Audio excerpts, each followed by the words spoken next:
जादू वाला घास का लहंगा। एक दिन प्रिया अपने लिए घास का ड्रेस बना रही थी। वो जंगल से नए नए घास चुनकर लाया करती थी और अपने लिए घास का ही ड्रेस बनाया करती थी।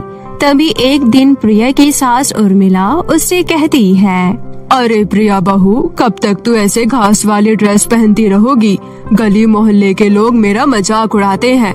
मैं आज ही तुम्हारे लिए बाजार से ढंग का कपड़ा ले आती हूँ। कम से कम बाहर निकलने के लिए तेरे पास अच्छे कपड़े तो होने चाहिए ना? नहीं माँ जी ये घास वाले ड्रेस से हमारी आदिवासी संस्कार झलकते हैं।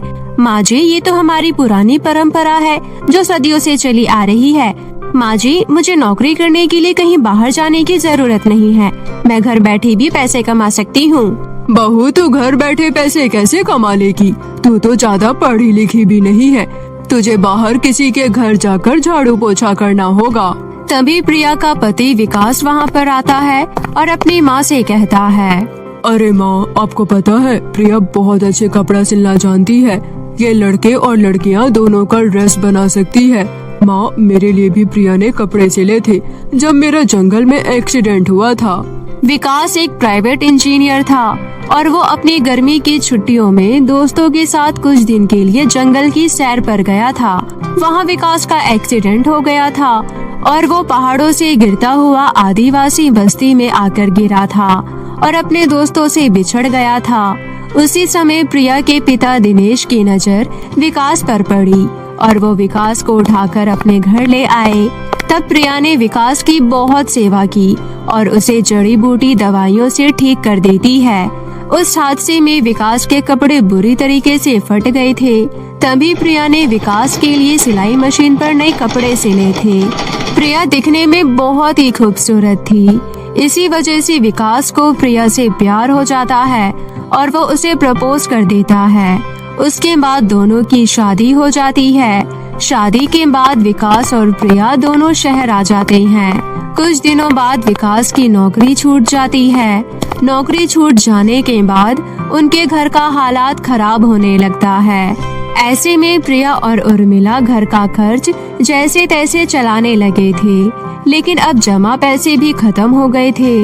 उर्मिला को इस बात की चिंता सता रही थी कि अब घर का खर्चा कैसे चलेगा। तभी प्रिया कहती है, माँ जी मेरे घर पर सिलाई मशीन रखी हुई है। मैं पिताजी से बात करके सिलाई मशीन यहाँ मंगवा लेती हूँ, क्योंकि आपकी वाली सिलाई मशीन तो खराब हो चुकी है। बहू, मशीन तो मंगा लोगी, लेकिन कपड़े कहाँ से लाओगी? माँ जी मैंने कुछ पैसे बचा कर रखे हैं, उन पैसों से हम कपड़े खरीद कर ले आएंगे। ठीक है प्रिया बहू, तू जल्द ही ये काम शुरू कर दे। प्रिया ने फोन करके अपने पिता से सिलाई मशीन शहर मंगवा लेती है और विकास को बाजार भेजकर कुछ सस्ते सस्ते कपड़े मंगवा लेती है। कपड़े देखकर प्रिया की सास बोलती है, प्रिया ये तो बहुत सस्ते कपड़े हैं। माँ जी एक बार इन कपड़ों को सिल जाने दीजिए, फिर ये कपड़े आपको महंगे लगने लगेंगे। प्रिया ने उन सस्ते कपड़ों से लड़कियों के लिए सुंदर सुंदर ड्रेस सिलकर तैयार करती है। प्रिया की सिली हुई ड्रेस देखकर उसकी सास कहती है, अरे प्रिया बहू, ये कपड़े तो सच में बहुत महंगे लग रहे हैं। एक ड्रेस की कीमत 1000 रुपए से कम नहीं लग रही। प्रिया बहू, तेरे हाथों में जादू है, जादू। माँ जी अब मैं इन कपड़ों को बाजार में बेचने जाऊंगी। हाँ हाँ ठीक है, बेच आना, लेकिन बाजार जाने के लिए पहले अपने लिए तो कुछ कपड़े सिल ले। माँ जी मुझे अपने लिए कपड़े सिलने की कोई जरूरत नहीं है। मैं तो अपने इस घास वाले ड्रेस में ही बाजार जाऊंगी। हे भगवान, ये कैसी बातें कर रही है बहू। अब यही दिन देखना रह गया था कि मेरी बहू घास के ड्रेस पहनकर बाजार जाएगी। लोग मुझे क्या कहेंगे? अरे माँ, घास वाले ड्रेस में क्या खराबी है? प्रिया सही तो कह रही है। अगर प्रिया घास वाली ड्रेस पहनकर बाजार जाएगी तो लोग इसके तरफ ज्यादा आकर्षित होंगे और इसके कपड़े खरीदने के लिए इसके पास आएंगे। तभी तो प्रिया के सिले हुए कपड़े बाजार में ज्यादा बिकेंगे। शायद तो ठीक कह रहा है बेटा। उसके बाद प्रिया अपने घास वाले ड्रेस में बाजार जाती है और रोड के किनारे बैठकर अपने सिले हुए कपड़े बेचने लगती है। आओ आओ कपड़े ले लो, सेल लगी है, सेल 50% डिस्काउंट पर कपड़े ले जाओ। 2000 वाले कपड़े 1000 रुपए में ले जाओ। प्रिया की आवाज सुनकर आने जाने वाले राहगीर उसकी तरफ देखने लगते हैं। शहर में रहने वाले लोग कभी भी किसी को आदिवासी ड्रेस में नहीं देखा था। प्रिया को देखने के लिए उसके पास लोगों की भीड़ इकट्ठा हो जाती है और लोगों की नजर जब प्रिया के कपड़ों पर पड़ती है तो लोग उसे कपड़े खरीदने लगते हैं। तभी एक औरत प्रिया से कहती है, अरे बहन जी, ये ड्रेस क्या आपने सिली है? जी मेम साहब। अरे वाह, ये तो कितनी सुंदर ड्रेस है। मेरी बिटिया के ऊपर ये बहुत सुंदर लगेगी। ऐसा करो, तुम ये ड्रेस पैक कर दो। प्रिया उस औरत को ड्रेस पैक करके दे देती है और वो औरत प्रिया को खुशी खुशी 1000 रुपए देती है। थोड़ी ही देर में एक लड़की आती है और प्रिया की सिली हुई ड्रेस देखकर कहती है, अरे ओ घास वाली, ये लो 1000 रुपए और मुझे ये ड्रेस पैक कर दो। जी मैडम, ये लीजिए आपकी ड्रेस। ऐसी ही एक एक करके प्रिया की सारी ड्रेस बिक जाती है। प्रिया के बिजनेस का पहला दिन बहुत ही अच्छा रहा और वो खुशी खुशी पैसे लेकर घर आ जाती है। प्रिया को देखकर उसकी सास कहती है, अरे प्रिया बहू, तुम खाली हाथ आई हो, तेरी सारी ड्रेस कहाँ गई? माँ जी, वो सारी ड्रेस तो बिक गई। क्या सारी ड्रेस बिक गई? हाँ माँ जी, ये लीजिए, आज की पूरी कमाई पूरे 15,000 रुपए है। अब कल मैं और ढेर सारे ड्रेस बनाऊंगी। दूसरे दिन प्रिया लड़कों के लिए शर्ट और पैंट सिलती है और उन कपड़ों को लेकर बेचने के लिए बाजार जाती है। दूसरे दिन भी प्रिया अपने घास वाले ड्रेस में थी। उस दिन भी उसे देखने के लिए लोग इकट्ठे हो जाते हैं। तभी एक लड़का प्रिया के पास आता है और प्रिया से कहता है, अरे वाह, शर्ट और पैंट आप ये सब भी सिलती हो? हाँ भाई साहब, मैं छोटे बच्चों के भी कपड़े सिलती हूँ। अच्छा ठीक है, आप मेरे लिए ये शर्ट और पैंट पैक कर दो। इन्हें ले जाकर अपने पिताजी को दिखाऊंगा। मेरे पिताजी की कपड़ों की फैक्ट्री है।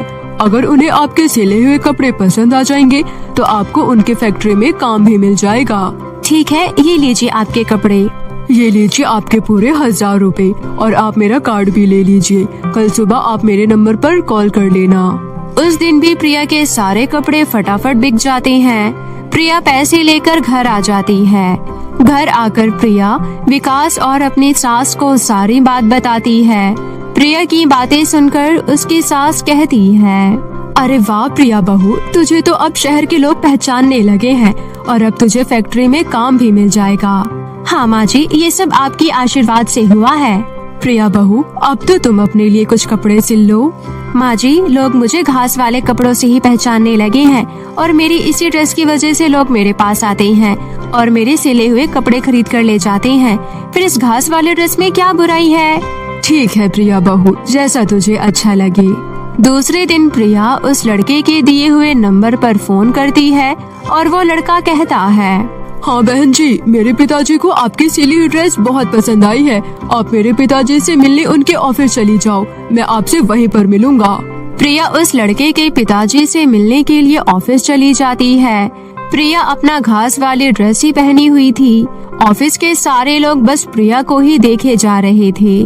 तभी वो लड़का प्रिया के पास आता है और प्रिया से कहता है, हाय, मेरा नाम रोहन है और ये मेरे पिताजी का ऑफिस है। चलो आपको मैं अपने पिताजी से मिलवाता हूँ। मोहन प्रिया को अपने पिताजी से मिलवाता है। मोहन के पिताजी प्रिया को अपने कंपनी में ड्रेस डिजाइनर का काम दे देते हैं। प्रिया एक ड्रेस डिजाइनर बन चुकी थी। अब हर रोज ऑफिस में आया करती और मन लगाकर काम किया करती थी। प्रिया अपने घास वाले ड्रेस में ही ऑफिस आती थी। एक दिन मोहन के पिता प्रिया से कहते हैं, प्रिया, ये तुम्हारे घास वाले ड्रेस हर किसी को तुम्हारी तरफ अट्रैक्ट करती है। तुम एक ऐसी ही घास वाले कपड़ों की ड्रेस बनाओ जिसमें आर्टिफिशियल घास लगे हो, शायद वो लोगों को पसंद आए। अरे, मैंने इस बारे में पहले क्यों नहीं सोचा? आपका आइडिया बहुत अच्छा है। मैं आज ही एक ऐसा ड्रेस बनाऊंगी। प्रिया उसी दिन कपड़े का एक लहंगा बनाती है जिसमें आर्टिफिशियल घास लगाती है। प्रिया का वो लहंगा जब बाजार में आता है तो लोग खरीदने के लिए टूट पड़ते हैं। मुझे ये लहंगा चाहिए। नहीं नहीं, ये लहंगा मुझे चाहिए।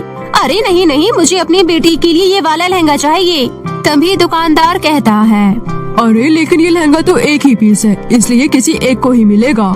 हर कोई प्रिया का बनाया हुआ घास वाला लहंगा खरीदने के लिए उत्सुक था, लेकिन वो लहंगा किसी एक को ही मिल सकता था। लोगों ने वैसा लहंगा लाने के लिए डिमांड करने लगे। अब बाजार में प्रिया के बनाए हुए घास वाले लहंगे की खूब मांग बढ़ गई। प्रिया के पास अब हजारों लहंगे बनाने का ऑर्डर आ गया था। प्रिया दिन रात मेहनत करके लहंगा सिलने लगी। तभी मोहन के पिता प्रिया से कहते हैं, प्रिया, तुम्हारी वजह से कंपनी का लाखों का प्रॉफिट हुआ है। इस वजह से कंपनी ने तुम्हारी सैलरी बढ़ाकर पूरे 90,000 रुपए कर दिए हैं।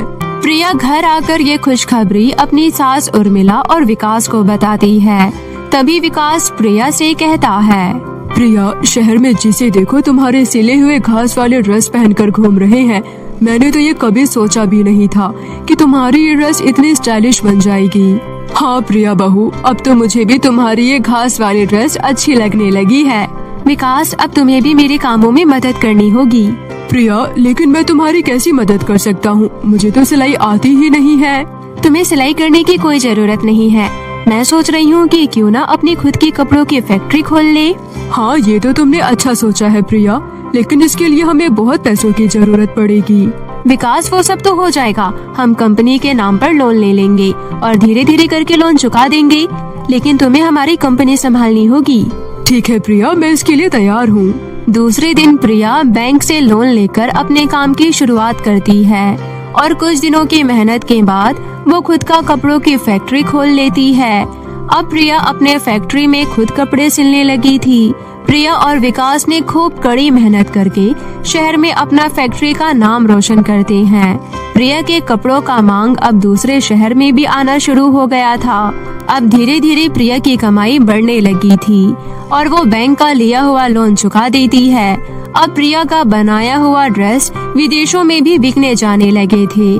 तभी विकास प्रिया से कहता है, प्रिया, तुम्हारे मेहनत के कारण आज तुम्हारा नाम विदेशों में भी रोशन हो गया है। विकास, ये सब मैं अकेले नहीं कर पाती। मेरे इस काम में तुमने और माँ जी ने मेरा बहुत साथ दिया। मैं आज जो कुछ भी हूँ तुम्हारी और माँ जी के आशीर्वाद से हूँ। प्रिया ने अपनी मेहनत के बल से अपना नहीं बल्कि अपने परिवार को मुश्किल समय से बाहर निकाला और अपना नाम रोशन की। गंजी बहू के सर पर मेहंदी का डिजाइन। हरिपुर में रहने वाले शर्मा परिवार में इस समय उलझन चल रही थी, क्योंकि घर के इकलौते बेटे किशन की शादी मीनाक्षी नाम की एक मॉडल लड़की से हुई थी। क्योंकि किशन और मीनाक्षी एक दूसरे से प्यार करते थे, इसलिए उन्होंने लव मैरिज कर ली थी और मीनाक्षी शहर की एक मॉडल लड़की थी। इसलिए किशन की माँ अमृता इस बात पर थोड़ी परेशान थी। ऐसे ही एक दिन, माँ, कम से कम अब तो गुस्सा छोड़ दो। माना कि मीनाक्षी एक मॉडल लड़की है, लेकिन वो दिल की बहुत ही अच्छे स्वभाव की है। आप मेरा विश्वास करो। अरे, तो मैं कहाँ कुछ कह रही हूँ। अब जब तुम लोगों ने रीति रिवाज के साथ शादी कर ली है, तो अब तो वो हमारे घर की बहू बन ही गई है। इसलिए अब मैं इस बारे में कोई बात नहीं करना चाहती। लेकिन हाँ, मैं अपने घर में एक संस्कारी बहू लेकर आना चाहती थी।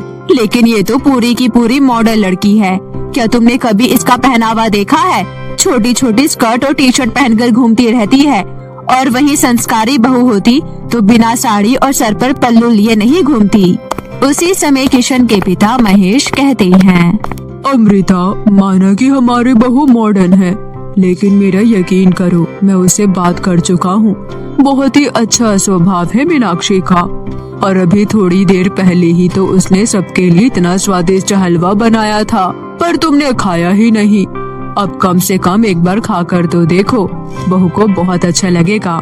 उसी समय वहाँ पर मीनाक्षी आ जाती है और कहती है, माँ जी, ये लीजिए, गर्मा गर्म हलवा लाई हूँ आपके लिए। और पूजा दीदी कहाँ है? कहीं दिखाई नहीं दे रही। किशन बता रहे थे कि उनकी तबीयत ठीक नहीं है, इसलिए वो हमारी शादी में भी नहीं आई थी। ऐसा है बहू, वो कहीं आती जाती नहीं है, वो बस अपने कमरे में ही पड़ी रहती है। पता नहीं उस बेचारी पर कौन सा दुखों का पहाड़ टूटा कि उसने अपने कमरे से बाहर निकलना ही बंद कर दिया। और अब तो तुम इस घर की बहू हो, इसलिए तुम्हें भी इन सब बातों का पता होना चाहिए। इसलिए जाओ, तुम उसके कमरे में ही उसे ये हलवा दे आओ, इससे तुम्हें उसके दुखों का अंदाजा भी हो जाएगा। अपनी सास की ये बातें सुनकर मीनाक्षी को कुछ समझ में नहीं आता, इसलिए वो हलवा लेकर अपनी नंद पूजा के कमरे में जाती है और वो पूजा को देखकर हैरान हो जाती है। उसी समय पूजा कहती है, अरे मीनाक्षी क्या हुआ, आओ ना अंदर। इतना सुनकर मीनाक्षी अंदर जाती है और हलवा टेबल पर रख देती है और कहती है, अरे दीदी, आपके सगे भाई की शादी थी और आप तब भी हमारी शादी में शामिल नहीं हुए। मुझे पता है कि आपकी तबीयत ठीक थी, तो फिर ऐसा क्या हुआ कि आप हमारी शादी में शामिल नहीं हुई? किस मुंह से शामिल होती मीनाक्षी? तुम्हें पता है मैं आज तक किसी के शादी पार्टी में नहीं गई और इन सब का असली कारण है मेरा ये गंजापन। और तुम्हें पता है कि मैं एक ऐसी बीमारी से संक्रमित हुई थी जिसकी वजह से मेरे सर के सारे बाल झड़ गए और मैं गंजी हो गई। और उस दिन के बाद से मेरे सर पर कभी भी बाल नहीं आए और इसी वजह से आज तक मेरी शादी नहीं हुई, क्योंकि सब कहते हैं कि हमें गंजी बहू नहीं चाहिए। इसलिए मेरा कहीं भी आने जाने का मन नहीं करता, क्योंकि लोग मेरे इस गंजेपन का बहुत मजाक उड़ाते हैं, मुझे गंजी गंजी कहकर बुलाते हैं। तो तुम ही बताओ मैं इन सब का सामना कैसे करती? दीदी, लोगों का तो काम ही है कहना, और अगर हम लोगों की बातों में आकर जीना छोड़ देंगे तो हमारी जिंदगी का कोई मकसद ही नहीं रहेगा। और किसने कहा कि आप सुंदर नहीं हो? मैं कह रही हूँ कि आप बहुत सुंदर हो और एक दिन ये बात सब जान जाएंगे। मीनाक्षी की बातें सुनकर पूजा की आंखों में आंसू आ जाते हैं और उसे एक हिम्मत मिलती है। और उस दिन के बाद से मीनाक्षी पूजा का बहुत ख्याल रखती थी और पूजा को मीनाक्षी का साथ मिल जाने की वजह से पूजा सबके साथ खुश रहने लगती है। ऐसे ही एक दिन मीनाक्षी पूजा से कहती है, दीदी, हमारे यहाँ मेहंदी का एक बहुत ही बड़ा कंपटीशन होने वाला है, तो क्यों ना आप उस कंपटीशन में पार्टिसिपेट करो, इससे आपको एक हौसला मिलेगा। नहीं मीनाक्षी, मैं ये नहीं कर सकती। मैं एक गंजी हूँ और मैं सबके सामने इस कंपटीशन में पार्टिसिपेट नहीं कर सकती। लोग मेरा बहुत मजाक उड़ाएंगे। कोई आपका मजाक नहीं उड़ाएगा दीदी, क्योंकि आप मेहंदी का डिजाइन अपने हाथों पर नहीं बल्कि अपने गंजे सर पर लगाओगी और ये देखकर लोग आपका मजाक नहीं बल्कि हैरान हो जाएंगे। ये तुम क्या कह रही हो मीनाक्षी? मैं अपने गंजे सर पर मेहंदी का डिजाइन लगाऊं? अरे इससे तो लोग मेरा और भी मजाक उड़ाएंगे। अरे दीदी, आपका कोई मजाक नहीं उड़ाएगा, आप बस मुझ पर भरोसा रखिए। ऐसे ही मेहंदी कंपटीशन का दिन आ जाता है और मीनाक्षी ने पूजा का नाम मेहंदी कंपटीशन में पहले ही लिखवा दिया था। लेकिन मेहंदी कंपटीशन वाले दिन मीनाक्षी ने भी अपना लुक पूरी तरह से बदल लिया था और ये देखकर उसकी सास अमृता कहती है, अरे बहू, ये क्या, तुमने अपने बाल क्यों काट लिए? अब तुम भी पूजा की तरह गंजी हो गई। आपने बिल्कुल सही कहा माँ जी, ये सब मैंने सिर्फ पूजा दीदी के लिए किया है, क्योंकि मैं नहीं चाहती थी कि वो अपने आप को अकेला समझे। इसलिए उनका साथ देने के लिए मैं भी उनकी तरह गंजी हो गई और आज हम दोनों नंद भाभी मिलकर अपने गंजे सर पर मेहंदी का डिजाइन लगाएंगे। क्यों दीदी, मैंने सही कहा ना? मीनाक्षी, मेरी प्यारी भाभी, थैंक यू सो मच। सच में तुम्हारा दिल बहुत बड़ा है, तुम बहुत अच्छी हो। और इस तरह मीनाक्षी ने जो अपने नंद पूजा के लिए सम्मान भरा काम किया था, यह देख मेहंदी कंपटीशन में आए सभी लोग उनके इस हौसले को देखकर उनके लिए जोरदार तालियां बजाती हैं, क्योंकि दोनों नंद भाभी ने मिलकर अपने गंजे सर पर मेहंदी का बहुत ही सुंदर डिजाइन बनाया था, जिस वजह से वो लोग मेहंदी कंपटीशन जीत जाती है और उन्हें सम्मान के साथ पुरस्कार दिया जाता है। और उसी कंपटीशन में आए एक बहुत बड़े फैशन डिजाइनर पूजा और मीनाक्षी के पास जाते हैं और कहते हैं, सच में आज तुम लोगों ने मेहंदी से ये डिजाइन बनाकर फैशन का एक नया लुक सबके सामने लाए हो और इस डिजाइन को बनाकर तुम लोगों ने एक नया ट्रेंड शुरू किया है।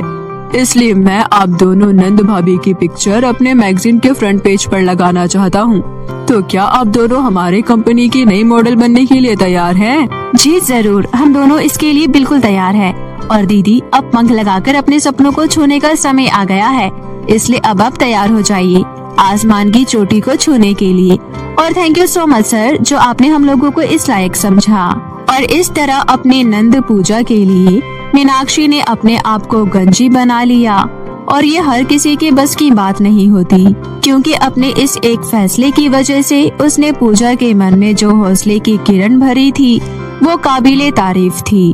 और उस दिन के बाद से पूजा के लिए कई सारे अच्छे अच्छे रिश्ते आते हैं और कुछ ही दिनों में उसकी शादी हो जाती है। और शादी के बाद भी पूजा अपना काम करती रहती है और एक दिन वो एक बहुत बड़ी मॉडल बन जाती है। उसकी जिंदगी में खुशियों का बहार आ जाता है और इन सब का सारा श्रेय अमृता अपनी बहू मीनाक्षी को देती है, क्योंकि उसने शुरू में मीनाक्षी को उसके कपड़े और उसके मॉडर्नपन की वजह से जज किया था, जो कि सरासर गलत था। क्योंकि इंसान की पहचान उसके लुक या उसके कपड़ों की वजह से नहीं, बल्कि उसके आत्मसम्मान और उसके अच्छे व्यवहार की वजह से होता है। तो मेरे प्यारे दोस्तों, कैसी लगी आपको मेरी ये कहानी? मुझे कमेंट करके जरूर बताएं और इसे अपने दोस्तों के साथ भी शेयर करें। और हाँ दोस्तों, अगर आपने अब तक मेरे चैनल जादुई टीवी को सब्सक्राइब नहीं किया है तो जल्दी से नीचे लाल बटन दबाकर अभी सब्सक्राइब कर ले। तो मिलती हूँ ऐसे ही फिर किसी नई मजेदार जादुई कहानी के साथ। तब तक अपना ध्यान रखें। बाय बाय दोस्तों।